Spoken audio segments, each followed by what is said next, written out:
Baik teman-teman, selamat datang kembali. Pada kesempatan kali ini saya akan membahas rekomendasi saham untuk besok tanggal 28 April 2022. Jadi saya akan bahas beberapa saham. Bagian pertama saya sudah bahas 8 saham. Yang kali ini bagian kedua saya akan bahas 8 saham yang lainnya. Saya mulai langsung dengan yang pertama adalah untuk emiten EMTK ya. Jadi untuk emiten maaf, suaranya mungkin agak kurang jelas ya, ada terdengar suara petir. Jadi untuk EMTK ini elang mahkota ya, sudah saya bahas kemarin. Jadi pada bahwasannya di sini dia hari ini masih higher high ya. Jadi saya sudah sebutkan kalau breakout ke atas 2960, kalau yang mau tambah lagi atau average up atau buy high sell higher silahkan ya. Jadi uptrendnya untuk EMTK ini masih cukup bagus ya.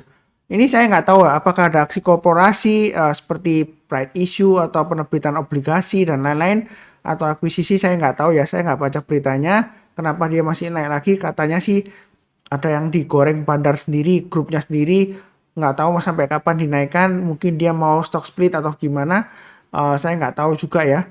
Tapi di sini saya fokusnya ke pergerakan harganya saja. Kalau sudah punya, jangan lupa pasang trailing stopnya ya di 2960 dan 2800 ya, kurang lebih seperti itu. Jadi kalau yang mau buy on weakness, kalau nggak dikasih, tunggu aja buy weakness di area 2550 atau 2320 ya maksimum ya di sini ya. Jadi artinya buy on weakness itu kalau dia koreksi berhasil rebound atau mantul, di sanalah kesempatan kita mulai buy ya, seperti ini ya. Dia naik-naik breakout, kemudian dia kita turun dan turun, kita tunggu area buy weakness-nya. Memang di sini nggak sempat breakdown ke bawah ya, malah dia naik ya. Jadi di sini kesempatan untuk buy seperti itu ya. Jadi nggak harus turun di bawahnya ya. Kadang-kadang kalau kita lihat, oh ini bentuknya hammer ya, seperti itu ya. Dia sudah mulai naik, boleh aja buy. Tapi yang kita perlu perhatikan, saya sudah pernah sebutkan juga ya, ini volumenya juga masih cenderung lesu ya. Jadi kalau beli jangan terlalu agresif ya. Jangan lupa pasang trailing stopnya dan stop lossnya. Kalau misalnya, oh Pak Sunar, ini kan sudah mendekati liburan lebaran ya. Minggu depan kan bursanya libur tanggal 2 Mei sampai 6 Mei ya. Seperti itu ya. Jadi kalau mau take profit sekarang sebenarnya sih boleh-boleh saja, nggak masalah ya. Kalau mau tambah lagi atau average up, atau kalau yang mau buy high sell higher, tunggu aja sekalian kalau dia sudah berhasil naik ke atas 3070 kita buy ya. Nah memang Pak Sunar kok ngajarin buy-nya di atas Pak Sunar, nanti buy-nya di pucuk nyangkut ya. Sebenarnya kalau kita bicara mengenai pucuk ya, kita nggak akan pernah tahu kalau kita sudah dari atas kemudian turun ya. Kita di bawah kemudian kita melihat ke atas, wah itu loh, wah, pucuknya di atas ya, gitu seperti itu ya. Jadi yang paling penting di sini adalah fokus ke trennya. Uptrendnya sejauh ini masih cukup bagus ya, MA20-nya masih mengarah ke atas dan harga sahamnya masih di atasnya MA20. Gampangannya seperti itu ya. Kalau takut ya solusinya ada 3. Yang pertama belinya bertahap aja. Kalau naik kita tambah lagi ya, seperti ini ya. Naik ke atas 3070 kita tambah lagi atau average up. Target price-nya masih memungkinkan sekitar 3300-an ya. Seperti itu ya. Jadi kalau kita perhatikan untuk Fibonacci extension 161,8% itu di 3439,09 ya. Tapi saya tarik target price-nya di 3300 saja cukup ya. Jadi sejauh ini masih cukup bagus. Itu pilihan pertama, buy-nya bertahap aja. Terus kedua, kalau takut ya kita buy on weakness saja. Jadi kalau dia turun koreksi, berhasil rebound mantul ya, turun di bawahnya 2550 atau walaupun nggak sempat nyentuh ke bawah, tapi kalau dia sudah berhasil naik ke atas ya besoknya kita bisa mulai buy. Kemudian kalau sudah buy, pasang stop loss-nya di 2550 dan 2470. Jadi kalau sudah ada garis-garisnya itu mudah ya. Jadi garisnya ini fungsinya ganda, sebagai pasang trailing stop loss, tapi kalau dia berhasil naik lagi ya kita buy back ya, seperti itu ya. Kalau masih mau trading di saham tersebut. Tapi jangan terlalu banyak karena volumenya masih cenderung lesu di sini ya. Dia naik pun dia nggak seberapa tinggi ya volumenya ya, masih cenderung datar ya. Di bawahnya rata-rata 5 harinya. Jadi kurang lebih saran saya sih seperti itu. Kalau pilihan ketiga, kalau masih takut ya pilih saham yang lainnya lebih baik ya. Oke, berikutnya cukup.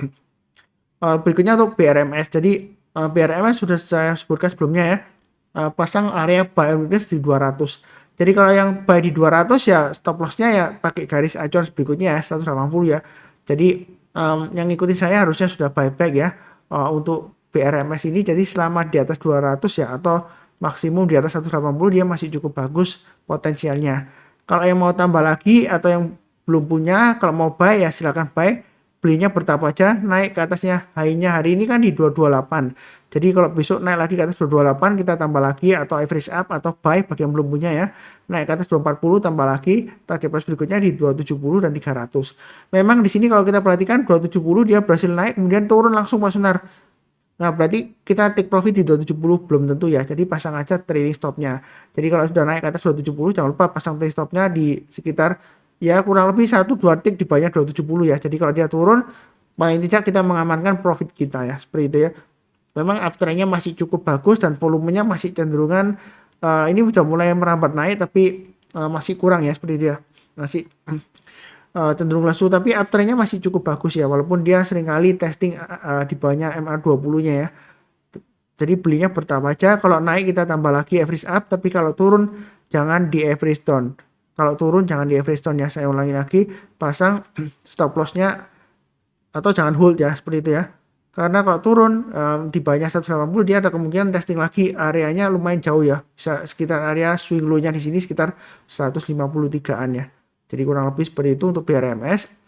Nah, mudah-mudahan aja masih lancar ya setelah lebaran ya. Terus terang aja untuk BRMS saya masih ada sisa sedikit ya. Sudah 3 kali sih. Yang pertama profitnya lumayan, yang kedua sedikit profitnya ya. Seperti itu ya. Yang ketiga masih cenderungan kurang lebih kadang profit kadang loss gitu ya. Karena sekitar area 200-an ya. Yang mudah-mudahan aja sukses untuk beberapa minggu ke depan ya setelah libur lebaran. Kurang lebih cukup. Berikutnya untuk UNTR sudah saya sebutkan, area buy on weakness sudah saya gambarkan di 27700 ya. Ini sudah saya kotakin ya. Saya perpanjang aja. Jadi artinya buy on weakness itu kalau dia berhasil koreksi, berhasil rebound, berhasil kita buy. Karena pada dasarnya MA20-nya masih cenderung bagus ya.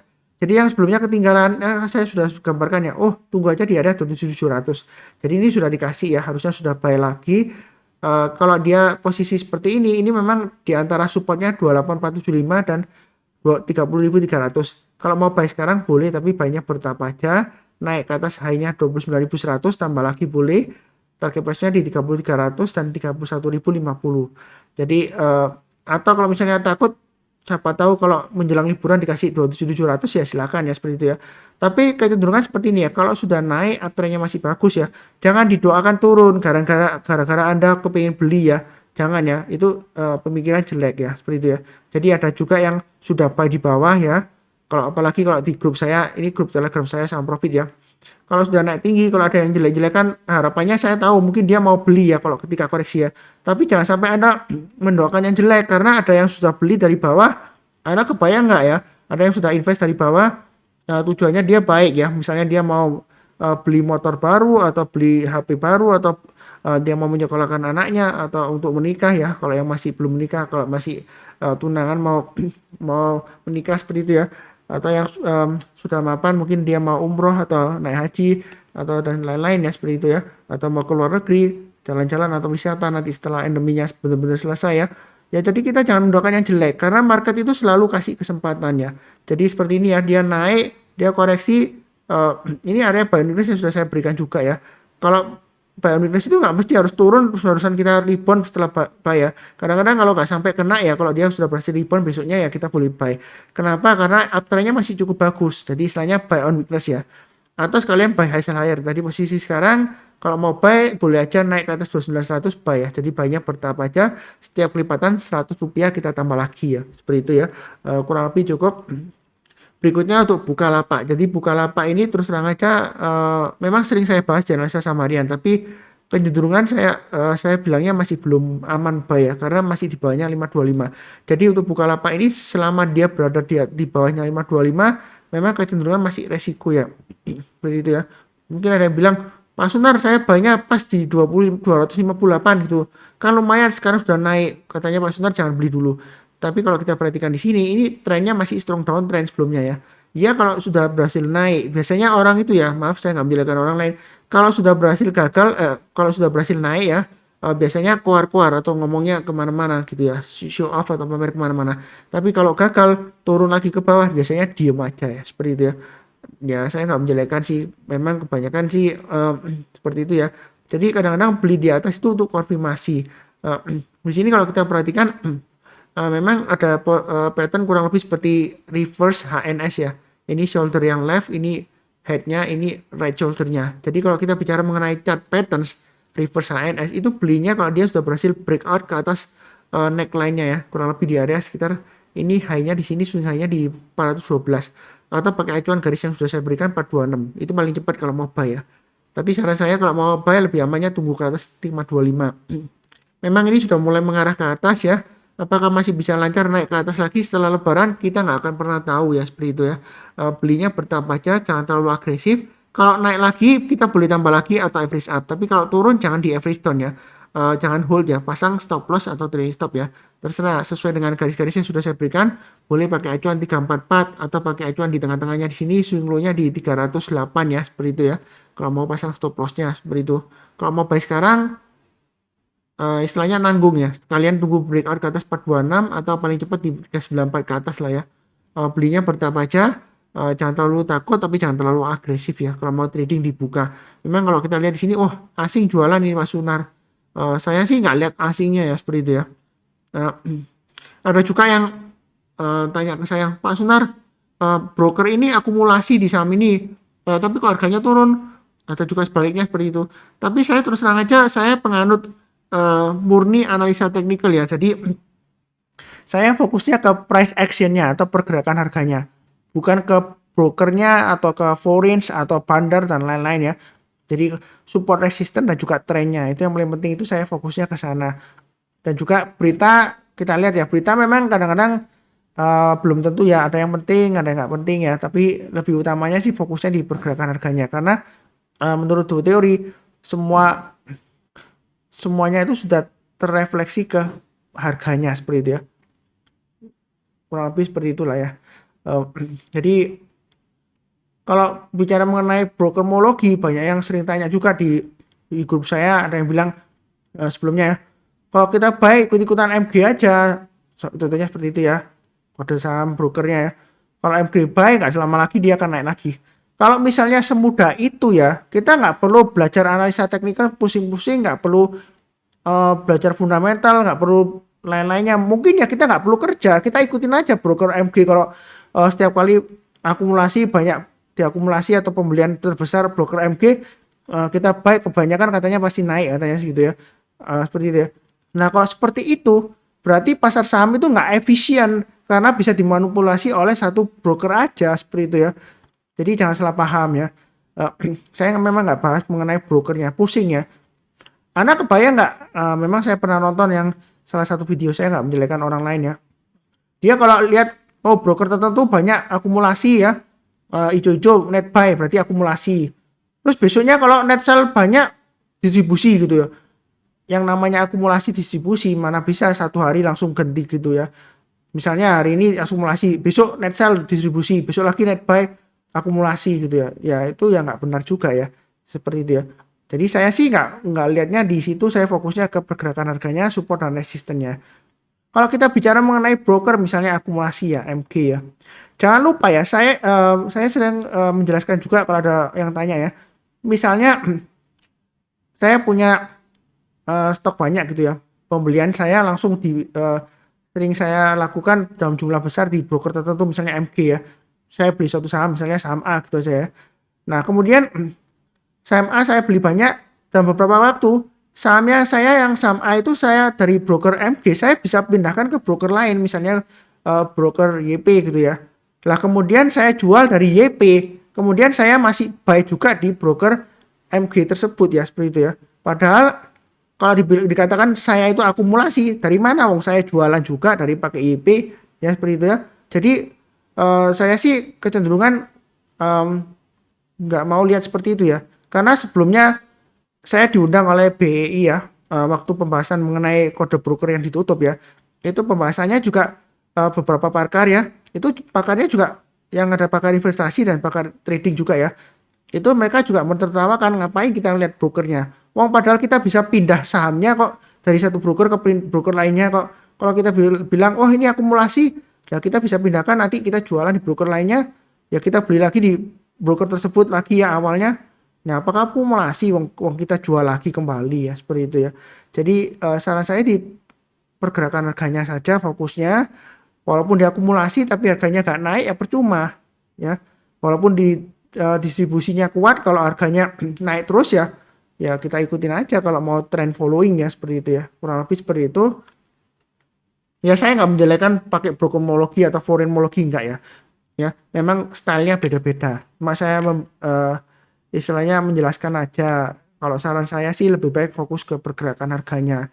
Apa nggak pusing tuh lihat broker ini beli terus besoknya lagi, oh kok jualan banyak Mas Sunar. Terus jualannya di bawahnya rata-rata harga belinya kemarin. Apa Anda nggak bingung tuh gitu ya? Masa orang belinya di harga 500 kok jualnya kok hari ini dibandingkan kemarin net buy-nya harga rata-ratanya 500 misalnya. Kok hari ini kebanyakan dibanting Pak Sunar. Masa kemarin habis beli langsung dijual? Ya kita kan nggak pernah tahu ya. Yang penting fokus di pergerakan harganya. Itu saran saya aja. Makanya saya gambarkan support resistennya garis-garisnya. Nah ini kalau kita lihat berikutnya untuk ESA. Area buy and weakness memang saya gambarkan di 1000 dan 900 ya. Nah ini ternyata 1200 sudah berhasil rebound ya, boleh aja. Memang garis-garisnya ini acuan support resistennya terdekatnya. MA20-nya masih mengarah ke atas. Kalau mau buy sekarang boleh pasang stop loss-nya di 1115. Ya, belinya bertahap aja, setiap kelipatan Rp50 atau Rp100 kalau mau tambah lagi atau average up silahkan ya, seperti itu. Memang kecenderungannya masih cenderung konsolidasi atau sideways ya di jalur uptrendnya. Konsolidasinya sekitar 1200 sampai dengan 1600 ya. Jadi saya berikan acuannya setiap kelipatan 200 ya. Support resistennya kurang lebih seperti itu, mudahnya seperti itu ya. Ini cukup rapi ya kalau kita perhatikan ya. Ini sudah saya gambarkan sebelumnya. Jadi target 1600 tercapai ya. Sebelum 1600 sudah saya gambarkan garis-garisnya ya. Seperti itu ya. Jadi tinggal ikutin aja, kalau mau buy silakan buy-nya bertahap aja. Jangan terlalu takut tapi jangan terlalu agresif ya. Ya seperti itu ya. Nah, ini kalau dia naik lagi ke atas 1400, kalau mau tambah lagi silakan. Breakout ke atas 1600, target berikutnya di 1800 dan bisa aja ke 2000 ya, seperti itu ya. Ini sekalian saya gambarkan. Setelah lebaran kira-kira gimana ya, kita nggak akan pernah tahu lagi pastinya di mana ya, seperti itu ya, untuk 2 minggu ke depan ya, karena minggu depan libur ya. Kalau kita perhatikan, kalau misalnya takut, tunggu aja buy on weakness di area 1000 atau 900. Cek juga apakah ada aksi korporasi pembagian dividen atau stock split atau right issue dan lain-lain ya, karena saya hanya fokus ke pergerakan harganya. Kurang lebih cukup. Berikutnya ITMG. Nah, area buy and weakness-nya sudah saya buburkan di 26.000. Hari ini rebound di 26.825. Apakah boleh buy? Boleh ya. Jadi nggak harus, kalau buy and weakness nggak harus tunggu seperti ini ya. Ya ini kebetulan dikasih ya. Tapi kalau seperti ini dia sudah mulai naik ya, mau buy and weakness silakan, buy-nya bertahap aja. Naik ke atas 27.750 tambah lagi, naik ke atas 29.000 tambah lagi, seperti itu ya, average up ya. Jadi hariannya sudah saya gambarkan, waktu sebelumnya dia naik tinggi ya, ini sudah saya gambarkan kotak-kotaknya ya. Jadi kalau dia turun berhasil rebound, ini kesempatan untuk buy ya. Memang sebelumnya di sini, oh Pak Sunar, ini kok gagal. Sebenarnya kita buy-nya untuk buy on weakness itu tunggu kalau dia berhasil rebound menjelang penutupan atau besok paginya langsung buy ya. Kalau dia masih di bawahnya ya jangan belum. Jadi jangan beli dulu, belum berarti ya. Ya kalau kali ini kan sebelum penutupan sudah kelihatan dia hijau ya. Kalau kita lihat hourly-nya ini ya, dia sudah mulai bertahan di atasnya 26825. Jadi ini area buy on weakness-nya. Trading itu mudah kalau sudah ada acuannya di mana kita pasang trading stop dan di mana kita pasang stop loss ya, seperti dia support resisten terdekatnya. Kemudian kalau sudah ada acuannya, oh ini trennya seperti apa? Ini trennya kecenderungan masih cenderung sideways ya. Tapi sideways-nya ini kalau kita perhatikan masih di jalur uptrendnya ya. Walaupun MA20-nya ini sudah mulai mengarah ke bawah, tapi masih dalam batas toleransi lah. Selama dia bertahan di atasnya 26.000 masih cukup bagus ya. Sebelumnya memang turun di bawah 26.000, besoknya rebound ya, seperti itu ya. Udah 1-2 hari ya di sini ya.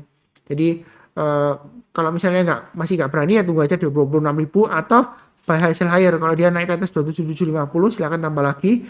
Berikutnya setiap pelipatan Rp100 aja ya. Kalau dia naik kita boleh average up atau tambah lagi. Tapi kalau turun jangan di average down ya, jangan sampai hold ya. Kurang lebih seperti itu. Oke, berikutnya untuk TCPI. TCPI sudah saya bahas sebelumnya, 9.400 dia berhasil naik lagi. Memang saya sudah bahas ya, jangan kecewa ya. Kalau ini sebelumnya, wah gagal Pak Sunar, kena stop loss ya. Hari ini breakout lagi, jangan-jangan nanti turun lagi. Ya, seperti itu ya.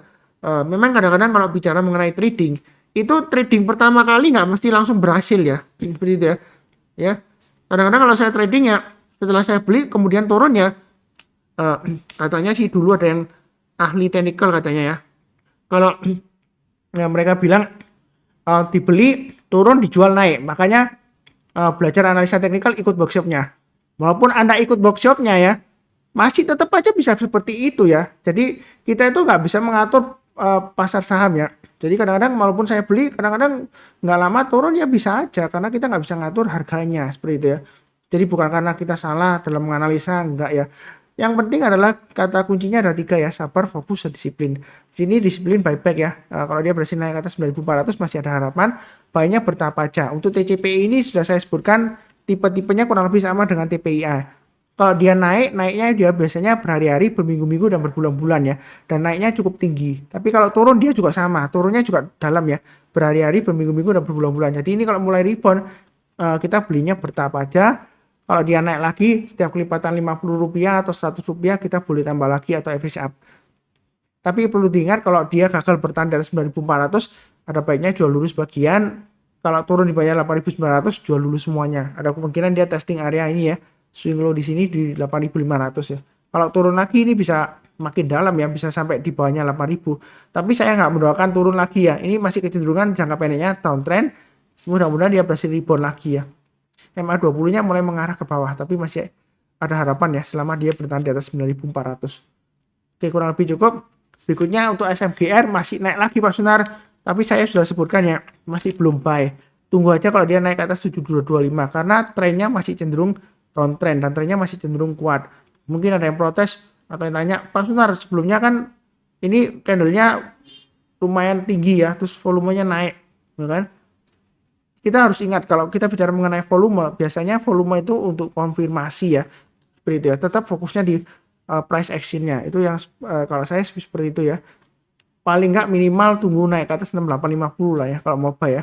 Buy-nya bertahap aja. Setiap kelipatan Rp50 atau Rp100 kalau dia naik ya kita tambah lagi atau average up ya. Tapi kalau turun jangan di average down, jangan hold. Pasang aja stop loss-nya atau trading stop-nya kalau sudah untung ya. Nah, seperti itu. Kalau dia naik lagi, boleh tambah lagi. Jadi belinya bertahap aja, jangan terlalu takut, jangan terlalu agresif juga ya. Memang stokastiknya ini sudah golden cross ya. Kalau kita lihat di sini ya. Asing juga sudah mulai naik. Tapi menurut saya sih jangan terlalu agresif juga ya. Tunggu aja. Mungkin ada yang bilang, loh kalau kita belinya di 6850 nanti nyangkut lagi Pak Sunar. Langsung koreksi. Kan beli di sekarang kan lumayan. Kalau ke 6850 kan paling tidak kita untung sedikit. Ya terserah Anda sih, tapi saya sih fokusnya di price action-nya ya kurang lebih seperti itu lah. Tunggu naik ke atas 7225 atau minimal kalau mau curi start di 6850 deh. Kalau sekarang masih cenderung resiko ya, seperti itu ya. Atau kalau mau buy sekarang ya stop loss-nya pasang aja di low-nya 6275 dan 6150 ya. Kurang lebih seperti itu. Cukup ya, ini bagian kedua. Yang belum nonton bagian pertama jangan lupa nonton. Seperti biasanya yang barusan kenal channel Saham Profit, jangan lupa subscribe. Kemudian nyalakan lonceng notifikasinya supaya nggak ketinggalan ya kalau ada news atau berita atau update ya. Kemudian seperti biasanya saya doakan selalu semuanya selalu sehat, damai, dan sejahtera selalu. Amin. Terima kasih banyak. Sekian.